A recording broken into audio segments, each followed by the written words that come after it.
So we would end our time in Chile, and then we drive back to Santiago, have one more fun night in the city, and then the next day we get on a plane, and again take that flight from Santiago to Mendoza. So again, it's only 45 minutes. You're going into a new country, but the entire flight is over the Andes mountain range. So you first see the magnitude of the width of this mountain range, and you see all the different topography the mountains have as you go from the Piedmont in Chile, going up to the high elevations in the middle, and then sloping down to what is the valley in the area of Mendoza. It's also fascinating to see the change of landscape with a water element of like what is green where and what is really arid. And so when you get to that dry desert Mendoza side, it very much changes with what you can see from the Chilean side. So we'd land in Mendoza, we'd go through customs because we're in a new country. And then we get in a van and we go to Mendoza, the downtown area. So this is usually a great kind of hub for people to stay in when they visit areas within Mendoza, within Luján de Cuyo and the Uco Valley. There's a lot of different ways to kind of skin the cat of how you can visit Mendoza. You can spend some time in the city, visit the Luján de Cuyo wineries and regions. Then, the Uco Valley is about, generally depends on where you're going in the Uco Valley, but about an hour and a half south of that. So you can either do day trips down there, or you can eventually just, pick a hotel within the Uco Valley and stay within that region. So sure. Different ways to do it. So for the two wines from Argentina, what a delight. We have Bodini Rosé and we have La Posta Pizzella Malbec. First thing that's so fun about both of these wines, they're both made with Malbec. Of course, we're going to talk about Malbec if we're going to talk about Argentina, but we have two very different personalities of Malbec. And what I love about Bodini Rosé is that 9 times out of 10, people have never tried a rosé of Malbec. So it's a really fun new experience you can deliver to people who know Malbec, but not in this style. And then La Posta Pizzella Malbec, we're going to talk in full about it when we taste it, but if you're going to deliver someone a bottle who you're like, I want to bring someone a bottle that is such a pure, excellent representation of the tastiness and greatness of Malbec, bring them La Posta Pizzella. They will be so happy. And on top of that, the packaging is beautiful. The story is amazing.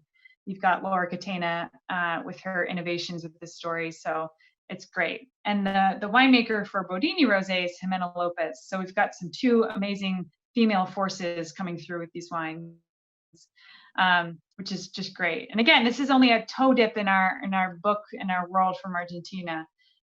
So again, we have many more trips to take. So Bodini Rosé is a wine that is based in Luján de Cuyo. So we're going to start in that northern, a little bit farther eastern region. And this is an area that, again, is more classic and traditional with the kind of older bonded wineries in the area. It's generally lower elevation than the Uco Valley. And the winemaker is Jimena Lopez, and she makes Bodini, and she also makes a wine called Graffito, which we can talk about at another time. It's her own personal label. And honestly, I know few winemakers who are as talented, precise, and elegant, and just so focused with their winemaking than Jimena Lopez. And that's for male or female. And that's just how she is. That's like the air she presents. Exactly. I've met her at least twice, maybe 3 times. She's come to Colorado, and Moya's just like, she's a spectacular lady.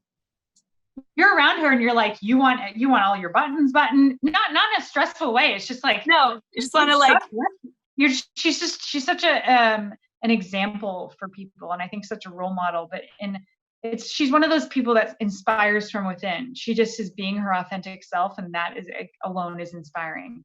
And has the heart of gold, where we will go down to Argentina and she'll invite us into her home. She'll have her family with us. She has her husband and her 2 beautiful daughters.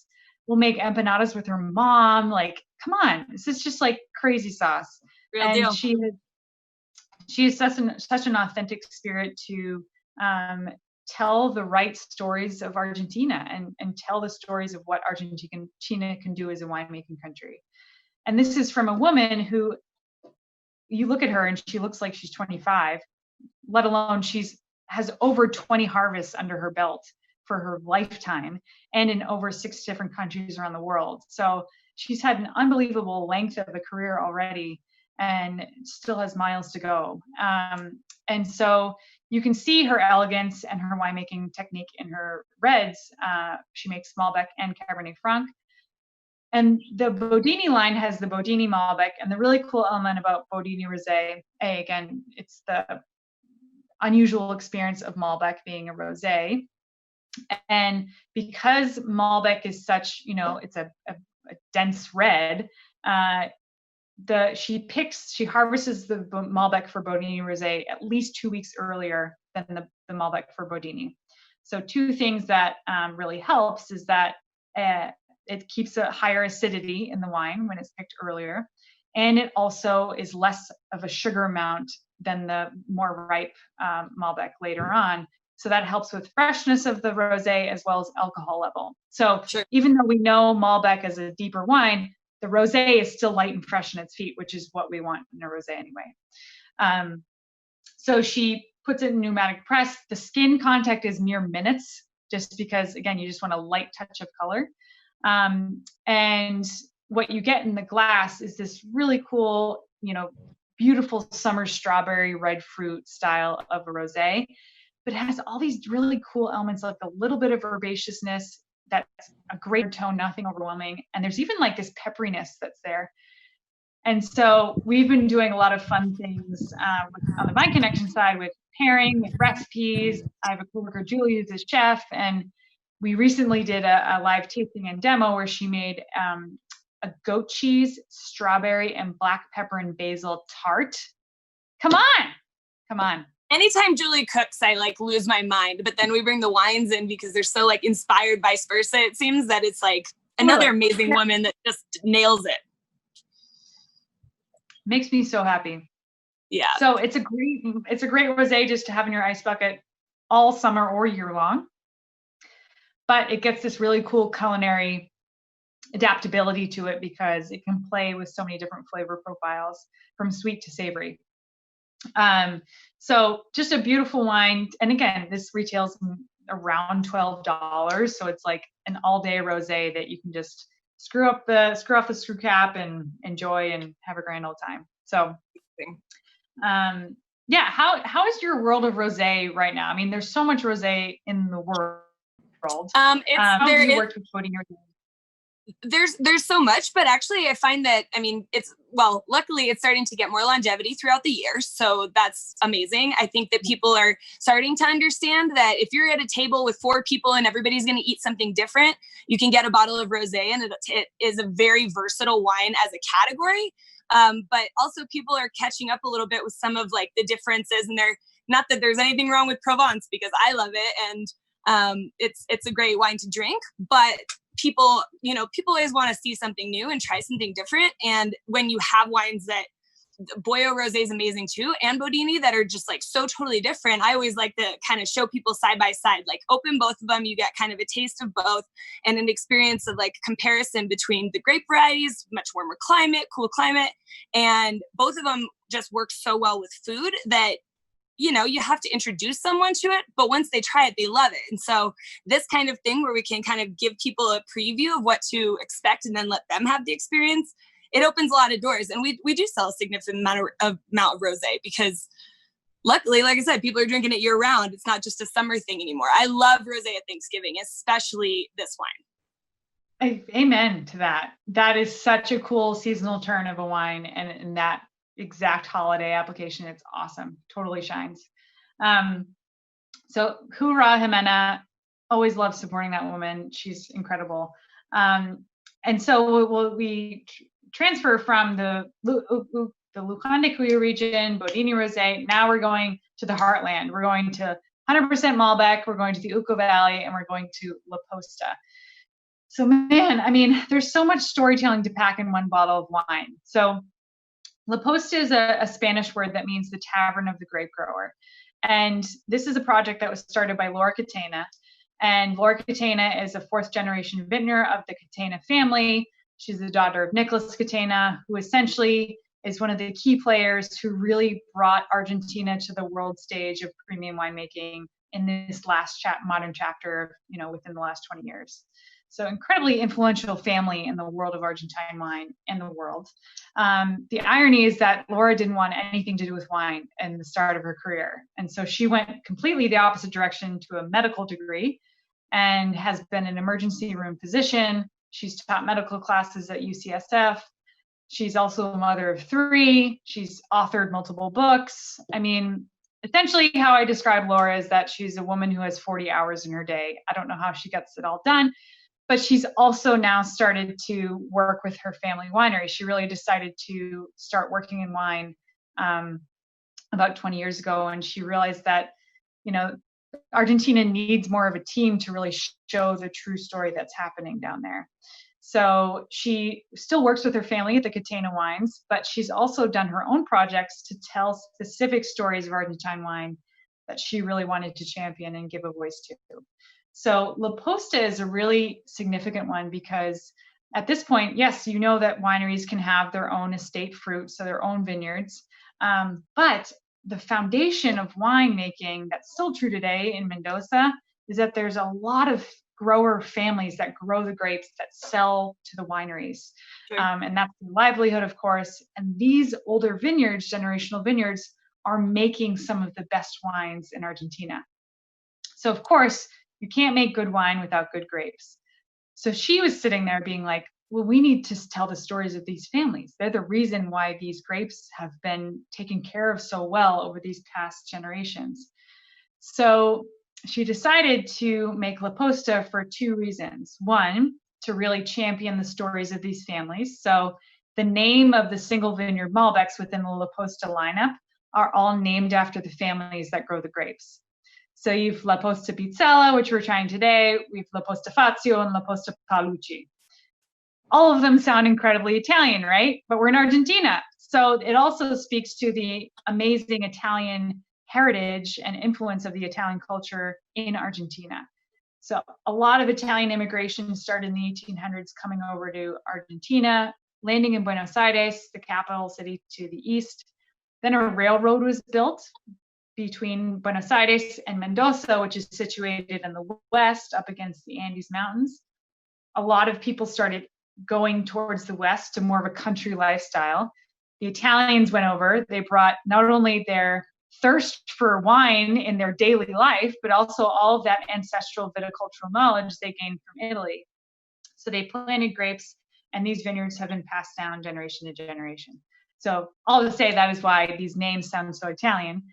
They're Argentines in these generations, but they've kept the names of the families, of course. Well, and it's so cool too for her own family legacy because it's such an incredible story and something so worth protecting. And she kind of like went on a different path, but always, there's that pride and desire to protect that story. And then to see it done so well, like you said, has to be really cool because it would be horrible to see that, having fall by the wayside or anything like that. So it's really cool. She came back to it. Absolutely. It's so true. And her family lived the same lineage coming over from Italy and then evolving into the wine industry. So really authentic storytelling there, important storytelling for the preservation of that part of history. And so there's all of that great elements of La Posta. But another amazing ability you have with the La Posta single vineyard Malbecs is that overall, yes, when people think of Argentina and wine, they think of Malbec. That's all great. But I think that with the movement of Malbec in the US market, it kind of was introduced in the early 2000s.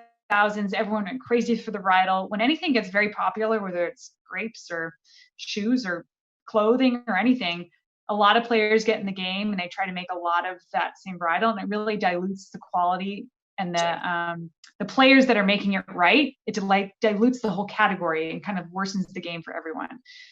So I think many people think, Malbec has kind of had its heyday and what's next for Argentina, or, Malbec is boring, or whatever their comments are. My answer to that is, A, you wouldn't ask what's next after Cabernet in Napa or France in Bordeaux. Why would Malbec be going anywhere in Argentina? They make the best Malbec in the world. They're going to continue to make Malbec into the future. And then secondly, when people say that to me about Malbec being tired, that's my cue to say that you probably haven't done a tasting of Malbec recently of really great producers, because I would say that Malbec is at its best quality it's been. Well, and as you get into these sub-regions within Mendoza, then you really start to expand the understanding, because Cabernet Sauvignon from Bordeaux is not the same as California, or even to be like a little more on track with the similarity here. It's like an area of California and then a completely different one. So you're like in Napa, or you're all the way down south in Ballard Canyon. It's totally different. Yes. Amen. Amen. And so that exact theme of sub-regionality is a very new concept for people. I think people start by saying all wines from Argentina are X. That's like saying all wines in the United States are the same. That is like crazy talk. Then they say, all wines from Mendoza are the same. That's not true. That's exactly like saying a Pinot Noir from Sonoma is the same as the Santa Rita Hills. That's not true. So now when you're getting to subregions of Mendoza, it's just now the work is connecting the wines with the name places, so people can start to understand how wines connect to regions. So La Posta is a great a way to do that, and that's because each of the single vineyard Malbecs are made the exact same way. They're all 100% Malbecs. Only variable is where they're planted in Mendoza. And all of these three regions have different soil types, different age of vines, different elevations, and that really dictates the style of Malbec in the bottle. And I want to line up and open all of them and taste them all in a row, because that's how you get like the full. That's how all wine should be drunk. I think if someone's in like the learning phase, they're into like exploring and learning in a new way, that is the way to do it. Is open up multiple, even of the same variety, same whatever, and see it all how they relate. It's the only way to learn. Amen. And I want to hear about your first experience doing the La Posta lineup in a row, because I think there's no cooler thing to witness or to experience yourself when you're like, okay, I'm going to taste Malbec, whatever. And you have 3 bottles in front of you and you start tasting Paolucci, Fazio, Pizzella. And then it's like, oh my gosh, they're all so different. Like, what was it like for you tasting, and how do you perceive each one of them? Well, I really think about what, like, the first word that came to my mind was structure. And while they all have outstanding fruit and acidity, and all the components are really beautifully balanced wines, you definitely, I feel like for me, Pizzella is like more on the earthy side of the spectrum, if I'm remembering correctly. Paolucci for me is the more of a fruit forward. And then Fazio is going to be like, I think that's the one I would age a little bit longer, but we never can keep it in stock. Am I wrong? Yeah. Am I mixed up? No, you're beautiful. You're perfect. It's almost like the Goldilocks and the Three Bears. It's like what temperature and what style you're liking. And that's what I love when people taste all of them. They first have the aha that Malbec can be different based on where it's grown. The second is like, oh, I like this style of Malbec versus this style. You either have the spicier structure, more structure style of Fazio, or you have like the beautiful cloud of blackberry and mocha and a little bit of spice that you can get in Pizzella, which is like the love space that everyone wants to go to when they drink Malbec. Or you have kind of the more plum style of Paolucci, a little bit of softer tannin, and people love that. I mean, it's great. So it's not a yes or a no with the Malbec. It's this. Which one is your favorite? Yeah. So it's such great aha moments to deliver, structural sort of tasting you can have for an educational purpose, but also just a really fun tasting to do with friends, because it's like you get in tune with your palate and you start understanding where different flavors and structures hit on with different wines. So, and again, we're celebrating another amazing female force in the story of Argentine wine. I always, I'm so grateful. When I first started working in wine, I lived in Mendoza and I worked for the Catena family. So Laura has been a part of my wine story since the beginning. And she truly is someone who just, when she has an idea, and even if it can sound so forward thinking and visionary, she is on a determined track to make it happen. And that's why these sorts of changes have been able to happen in Argentina. They've seen it and they've pushed it forward to have it come to life. So she also makes the wines called Luca, which is kind of a next step up to even understanding Malbec, as well as high elevation Chardonnay, Pinot Noir, Syrah from Argentina, which is outstanding, from cuttings from the Rhone. So yeah, we have a lot more tasting to do, but if we're gonna, dive into what our experience of Argentina would be like, I mean, truly, when I first started thinking about going to Argentina, I've lived in Buenos Aires, which was so cool. But then I started learning about this place called Mendoza, where they grow the grapes and make the wine, and how it's like, oh, there are vineyards and there are gauchos and there are mountains and grilled meat. I'm like, is this a fairyland that's like a real place? Like, I don't understand. I need to go to there. And so I arrived, and it was really one of the first places in the world that I landed and had this like very electric, energetic connection to, because the culture is so vibrant. The culture is vibrant, and then you have the drastic, beautiful backdrop of the Andes Mountains with vineyards and the slopes going towards the valley. It's just like, you can't make it up. So your days will be much, I mean, you can, if you're a hiker, you can find all of these different refugios and trails to hike within the Andes, and then come back to the valley, and then you can stay within the vines. And like, yes, when you think Argentina, you think grilled meats. The art of cooking over a fire, you will never find done this way anywhere else in the world. So the true art of the asado, and the cooking things that many people have learned through a chef like Francis Mallmann, it's all true. And it not only is an amazing culinary preparation, it's truly like an all day, you make your own charcoal, you forest from the desert to burn the fire, to then spread the charcoal under the cast iron parrilla or grill. The ingredients that go into an asado are meat, salt, and fire. That's it. So you then get to experience the quality of meat that Argentina produces. And the best part is that you start to see how generational and how valuable the art of the asado is. Because it's passed down, that just how to make an asado, but it's also an all-day ceremonial kind of gathering. So it's very much a place where families and friends gather, where you start at 10 in the morning, you're drinking Malbec the whole time, or any other wine from Argentina. You prepare the fire, and it's very just, it slowly evolves. And because different cuts of meat are done at different times and they cook very low and slow, you start with the sausages and the smaller cuts of meat, and then it evolves to the higher end cuts of meat and the bigger cuts of meat. And all of a sudden it's midnight and you're under the stars, and you're just like, this is the coolest. And then the Fernet comes out, and then you're like, oh God, we're going downhill fast. Fernet and Coke. I remember that from Buenos Aires many years ago. Yes, exactly. I have not drank so much Fernet in my flipping life than when I was in Argentina. But it becomes a very acquired, like, heart space taste that you're like, oh, Argentina. Yeah, right. Oh, it's amazing. I just love the idea and the thought of it, and like the tastes and the flavors, and I can only imagine. So as soon as we can get down there, I keep saying that, but I know I'm just going to have this like in my head until it happens. So I love it.